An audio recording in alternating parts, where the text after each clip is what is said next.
Hello, everybody. Thank you for joining us. We're going to be starting in about 3 or 4 minutes. Thanks.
Hello, everybody. We're just going to wait a couple more minutes to let some other people join in, and then we'll get started.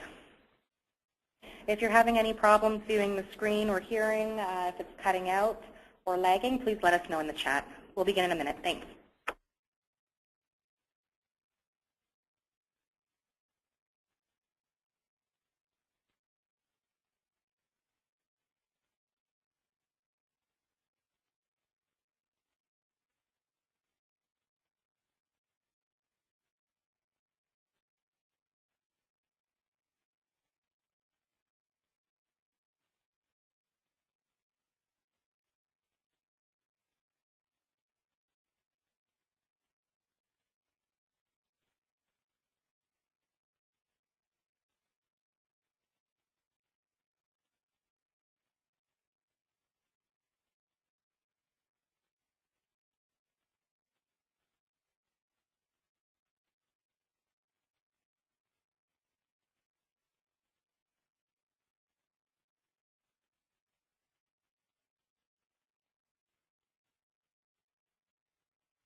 Hello everyone, thank you for joining us today for our webinar on how to monetize on-air content online. My name is Vanessa Markov from SoCast, and just a couple of tips before we get started. If you're having any problems hearing or viewing the webinar, please let us know in the chat, and we'll try to fix that as soon as possible.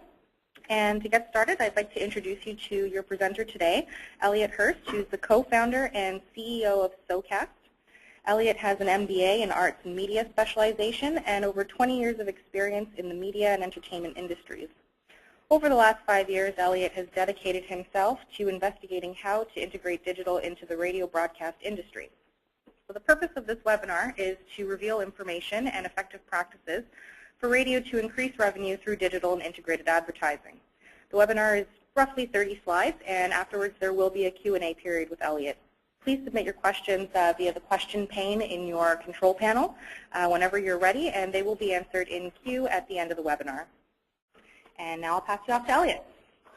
Thanks, Vanessa. So we're here to talk about how to monetize on-air content and online.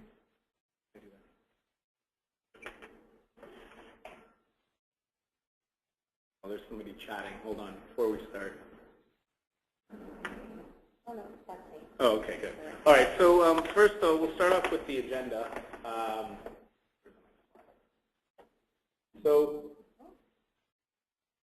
right, just having a minute, just having a brief problem. Oh, there we go.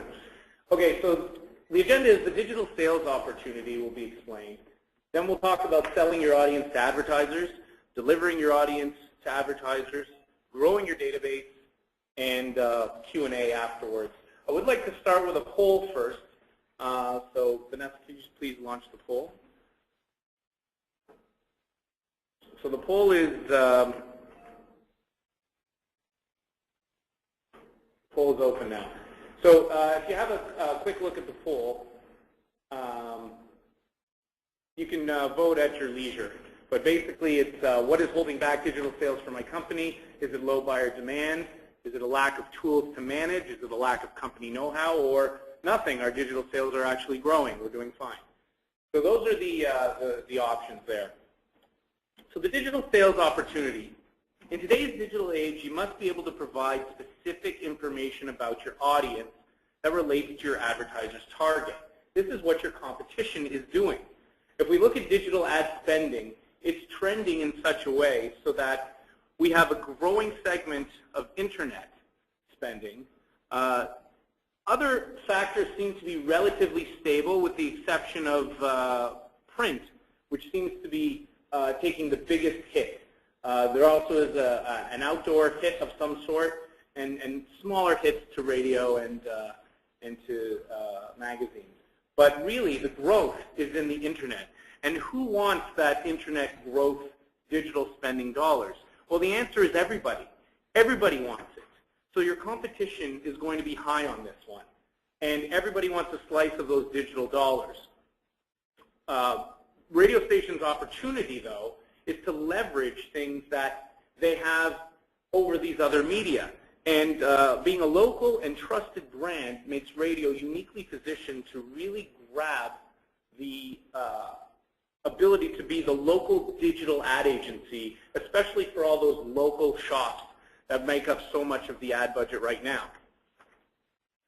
We switch to the next screen, 2013 global spending by type. You can see by the hours on the, by the percentages on the right, the digital spend is projected to increase by multiples, whereas the rest of our media is stagnant or getting smaller. So it's just a reiteration of the growth group by digital sales breakdown, which represents 114 billion, larger than print and growing. So why digital? Digital. I hear the same thing from a lot of people when I mention digital. In radio, it's like a deer in headlights, or it's some write it off as, well, it doesn't make up a big percentage of our revenues and our sales, and so we don't really pay too much heed to it. But I'm going to tell you why digital is extremely, extremely important moving forward. digital represents data.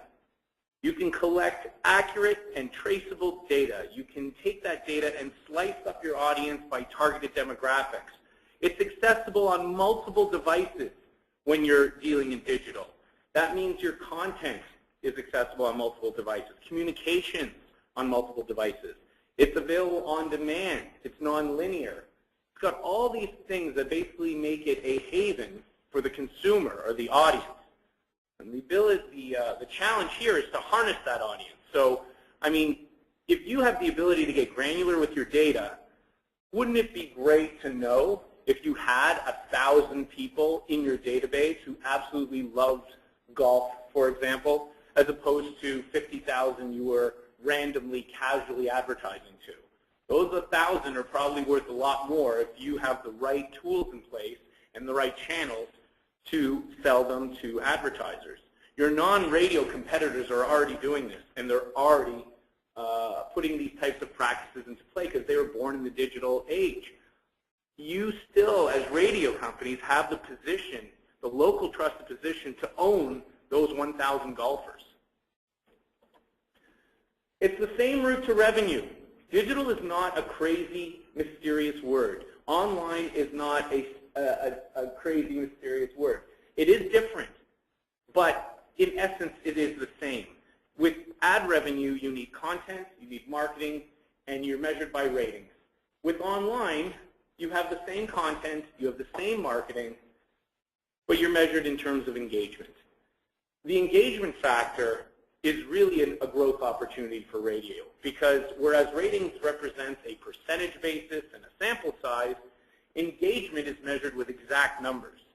Plus, whenever you do invest into online engagement, those activities will lead to more audience engagement, which then goes back to the traditional model of on-air ratings. So you're actually double dipping when you're investing in online if you're doing it right. From reach to renewal. So this digital sales funnel illustrates the many communication touch points radio has at its disposal at every part of the funnel. As you go from reaching out to your audience, bring them through awareness, appreciation, consideration, the intent to buy from your advertisers, and then get them to the store, and then eventually renewal. These are all represented by ways to reach your audience on the right. Some of these initiatives overlap and can replace each other, but the interesting thing is that SEO and social are extremely cost-effective options, so they should be considered heavily in regards to your bottom line.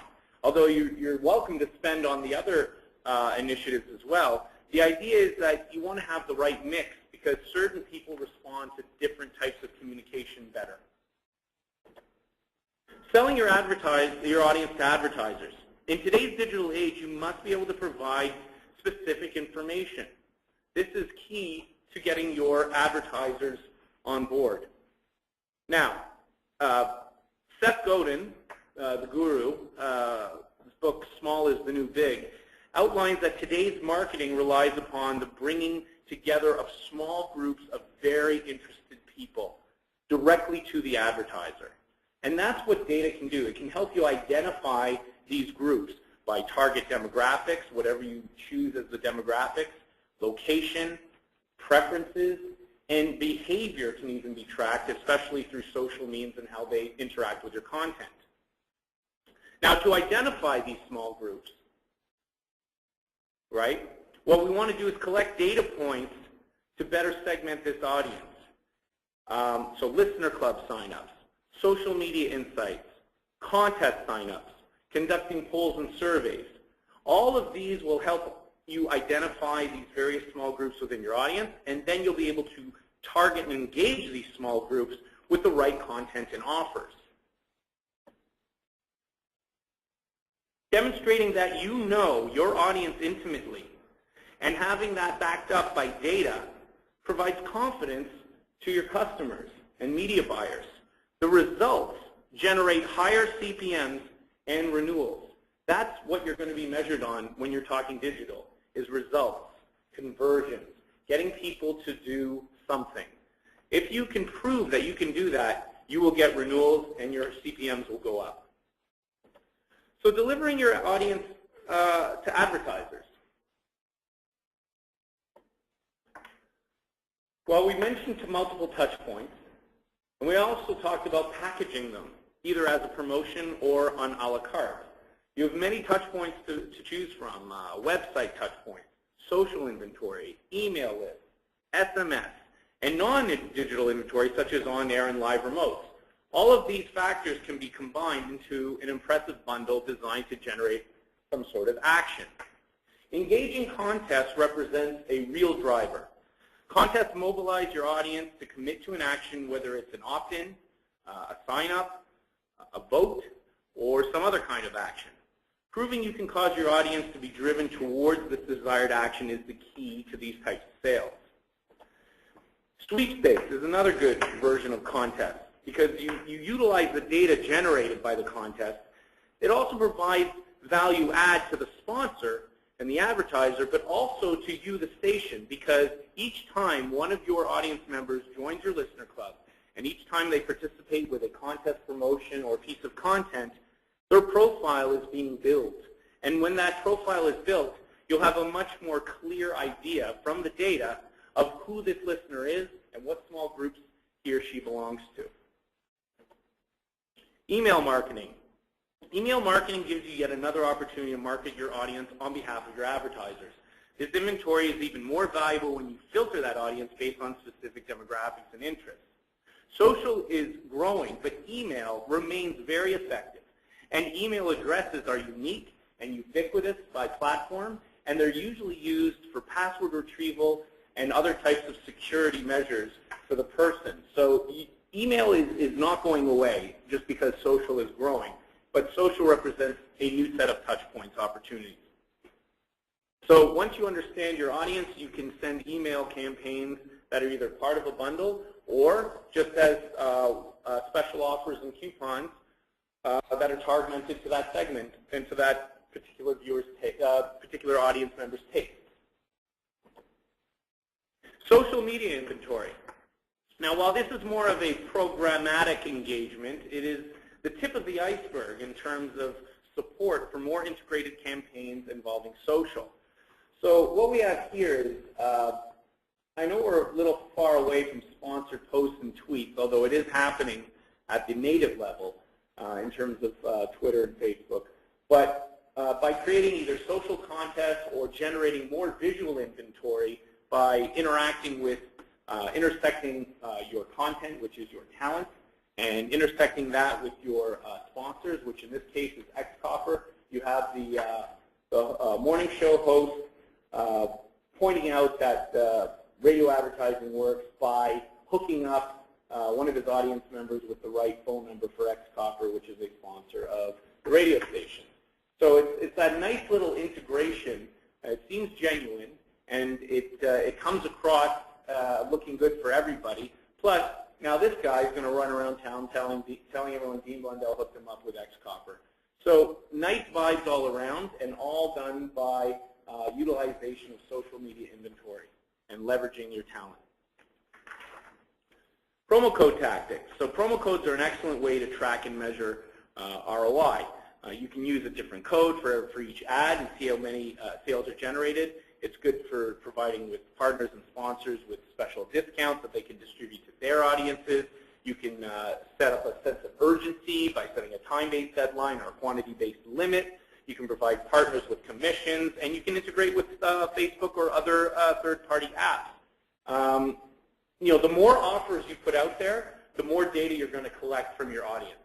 And the more data, the more ability that you can segment and better program back to them and slice and dice your data for your targeting your special campaigns for your audience, for your sponsors and your advertisers. Integrated ad campaigns. These are non-CPM based. These are not banner ads. They don't measure their value based on the pure number of impressions. They're results oriented, and they play towards radio strengths by integrating content, reach, audience, and talent.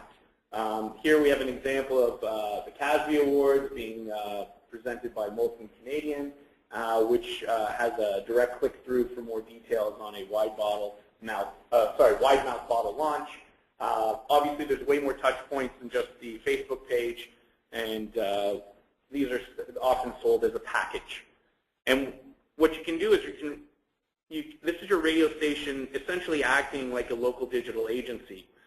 Bundling and packaging of inventory touch points with the audience can deliver real results. You maximize your assets, you avoid CPM rate cards, and it's the ability to create an annuity, which will then become a high-in-demand property that the advertiser becomes aligned with on a year-to-year basis. Growing your database. So now that you know that they're selling, now that you know about selling and delivering an online database of your audience, you really should know about growing that database. You want to engage the listener where they are. Where they are is they're online. They're not just listening on air. They're accessing that through online. They're accessing all kinds of content online through various apps, social networks, and devices. So you have to enhance your online engagement by basically redistributing that awesome content that you're putting out on air. For example, this radio station's top 10 list was recreated as a playlist with videos on their website, on-air content leading to online engagement opportunities. So you've got it, the Thursday 30 or the top 10 being broadcast on air and then represented online, and then after that maybe they're pushed to a live remote, and maybe after that they're pushed back to on air. So as long as you keep driving your audience to the different touch point centers or being available at these various touch point centers for your audience to find you, that is the key for ubiquitous digital marketing and growing your database and getting your content in front of the people who are your target demographic. You should be regularly updating content for online visibility.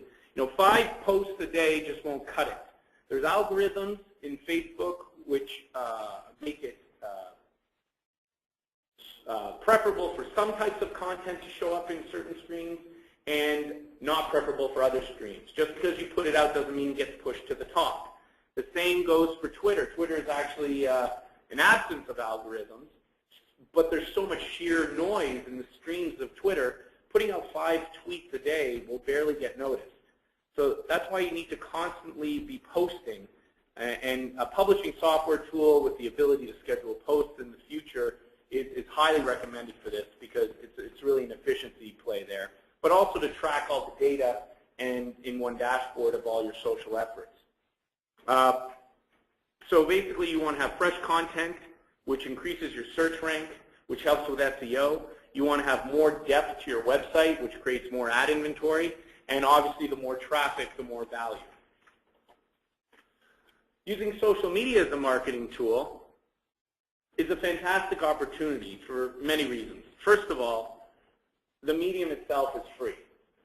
And a lot of people like free. The problem with free is that there's a lot of noise and there's a lot of competition for eyeballs. So you've got to be good at it. And one thing radio should be remembering is the word conversation. When you're dealing with social media, you're in a two-way conversation. It's not a bulletin board. Every audience member has an audience. They're all broadcasting in their own way. Achieving hyper word of mouth, or virality, as Facebook calls it, is completely obtainable based on the engaging content you can create. But only through social media can it achieve that virality. So it has to play by the rules of social media, and it has to be engaging by the standards of social media. And extending your conversations beyond the on-air is what social media's opportunity is all about. So keeping all these things in mind, a lot of resources internally might be paid on trying to master this type of marketing, but the ROI on it, as it is free as a medium, is infinity. Content marketing leads to conversions. I talked about conversions before, and conversions essentially is what we refer to somebody being converted from no action to an action. It could be going from a trial member to a full member. It could be going from free to an email subscription. So the key to providing an advertiser with these types of conversion results is to build your permission-based email list. I've talked about how email is still a fantastic way of accessing your audience. It is a trusted form of communication. They've given you their permission to market to them because of your content and because of the local trusted relationship they have. And now it's up to you to provide them with offers that they're going to like. And that way everybody wins. So being able to use demographics analysis to tailor campaigns to suit segments of your database with the appropriate messaging and offers is key to this type of results-based marketing. But it's completely within radio's power to not only deliver it, but to excel at it and be the leaders, especially locally. Some pitfalls to avoid. Don't clutter your website with display ads. Okay?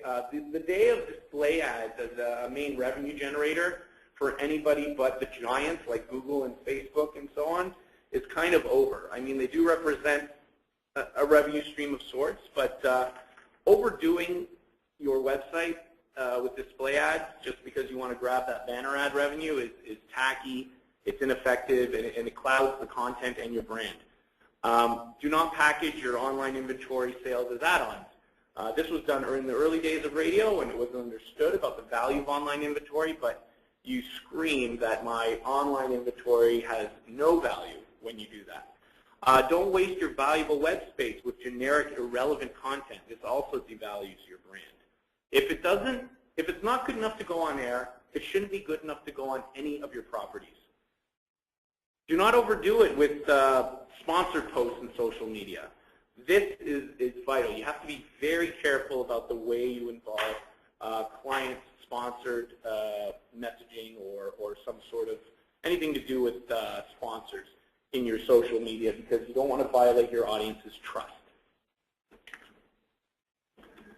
And this brings us to the end of our presentation. The key takeaways here. Let's get radio thinking beyond the 30-second spot. Advertisers are thinking that way. Certainly the ad executives are thinking that way. Whether or not that's trickling down to the media buyers as quickly as they would like, I don't know, but eventually there will come a day where the media buyers, notice they're not radio buyers anymore because those segments have kind of been obliterated. It's now a media buyer and a media mix. And you're up against newspapers, other online digital publishers, TV. You're up against everybody because everybody wants to be a broadcaster and everybody is a content creator and distributor. So these are some ways to combat against that by leveraging your unique content. Build your listener database. Deliver your audience to your advertisers. And mine it extensively for social data.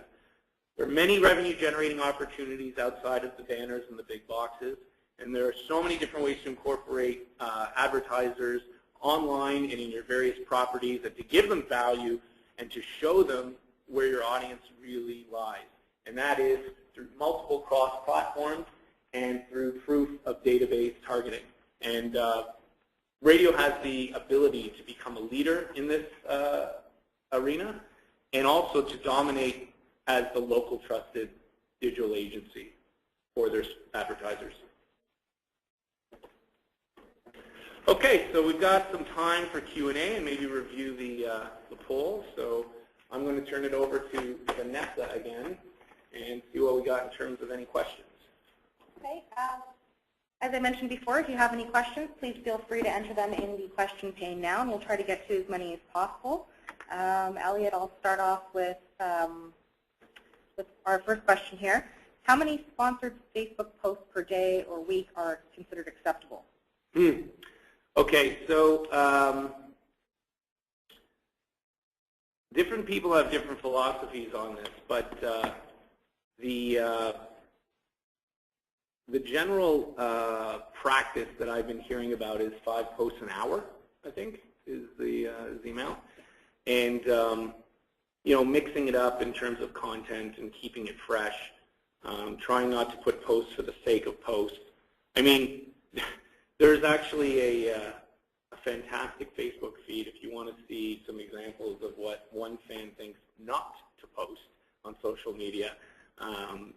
and it's got some hilarious examples there. But in terms of the frequency, 5 an hour is the going rate. And what percentage of those should be sponsored? That was the question. Oh, well, here's the thing. When I say sponsored, I mean trying to involve it in a way so that it's content-based. If it's a pure sponsored tweet, I wouldn't do more than 1 an hour. But if it's something like, oh, the good folks at Gina's Cookies just delivered us this awesome triple-decker fudge thing. Here's a picture of it. Here's a picture of Ralph eating it. Look, it's all over his face. Like that's a great way to throw that in there. And I think putting stuff like that in there could go once an hour as well, or at least once every couple of hours, if you want to involve your sponsors in that sort of way, in a programmatic type of sponsored way. Okay. We have another question here. How do I compete with Facebook ads to sell to my advertisers? That's a great question. So essentially, if I understand that right, it's like how do I grab money that people are spending on Facebook for my campaigns? So going back to the presentation where I talked about playing to radio strengths, Facebook is great at targeting. So you do have that in common. However, as long as you can prove that you're just as good at targeting, then the next step is to leverage that relationship that you have with the audience, where there's a two-way conversation going, where talent can initiate, or a promo or a contest can initiate an action. Facebook can't really do much of that. It's much more of a, even though it's a social media, it's much more of a billboard type medium. And you don't have that quality play that radio can provide, and that's how you would address that. Okay. Another question here. How do I sell an integrated ad? Well, that's a great question. The best advice I can give is integrated ads are results-oriented, and when you have something that's results-oriented, that means it's great to set up a goal first. So let's say you've got the goal of, I need more leads to sell motorcycles to. So with that as the goal, you ask them, okay, how many leads would make you happy out of a campaign? And they go, oh, if you could get me 35 or 40 leads, that would be great. Okay, well, let's do a test. I'm going to put together this integrated campaign where I'm integrating my listener database, my on-air reach. I'm going to align it with this band that's coming to town that's known for being involved with motorcycles, like the Headstones or something, and we're going to drive we're going to drive you 50. I'm going to deliver 50 emails to you. And then if that works, we're going to do a much bigger campaign. Okay, so we'll do this as a test. We'll generate 50, and if we do that, then we'll go into phase 2. And this is phase 2. So you outline phase 2 in advance. It's a big spend, and but you just start with the initial spend. You don't make them reliant upon each other. It's just the next step if they want to take it. But if they see results, they will do it again. Okay, got another great question here. Do you recommend radio stations sell digital advertising that is not related directly to the radio station, such as selling Facebook ads to your clients or building websites or managing a client's Facebook page? No, I would not recommend that. For a radio station to take on that role? Yes. I wouldn't do that because I'm not convinced that those skills lie within radio in an effective way as a service provider. It may lie within the radio station's core competencies as an administrative benefit or as a marketing benefit or whatever it is for the radio station, but to set that up as a service, I think radio would be far better to stick to what it's amazingly good at, which is creating really engaging content, whether it's local news or segmented by whatever topic or whatever format radio usually chooses to go into, they nail it. And that's what they have to continue to focus on, albeit in a new arena of different digital delivery methods, including social. Okay, and we have time for one more question, and that is, how do I sell digital to local mom and pop? That's a great question. They're all good questions. So the mom and pops go to radio because of the of all the reasons that we talked about. But they generally can't afford big budget type campaigns. They generally can't afford to hire several specialists to manage an email program, a marketing program, or a social media marketing program, or a contest, or you know, even just buying ads, you know, beyond radio. Radio is a local reach, so the mom and pops are really only interested in local target demo, and so that's the reason why mom and pops will continue to deal with radio. But selling digital to them as opposed to just ads requires a focus on, again, delivering results, but also delivering results within the local target demo. So what I would do is I would just go slowly with the mom and pops and say, hey, show them some examples of what their larger competitors that are not local are doing. And the argument you're going to hear from them is, well, those guys can afford these big campaigns and I can't, and blah, blah. Well, guess what? Now you can afford a big campaign too, because we do them on a local level, and digital is not expensive. It is really easy to do, and let's just start with something small. So you don't start with a full integrated campaign, you start with one item. Show some results, build in another item. Once you've got 3, 4 items plus an ad spend, you've got an integrated campaign right there. So it's test, results, get bigger, add components, test bigger, get more results. I mean, you're only going to be paid based on results in the world of digital anyway, so you might as well get good at it. Okay. Thank you, Elliott, and thanks everybody for joining us today. For those of you who joined us a little bit later on, we will be sending out a recorded version of the presentation, as well as we will have it up on YouTube. My information is up on the screen. If you'd like any more information, I will be happy to give it to you. We do provide free consultations. And any other questions, please give us a shout. Thanks. Thank you.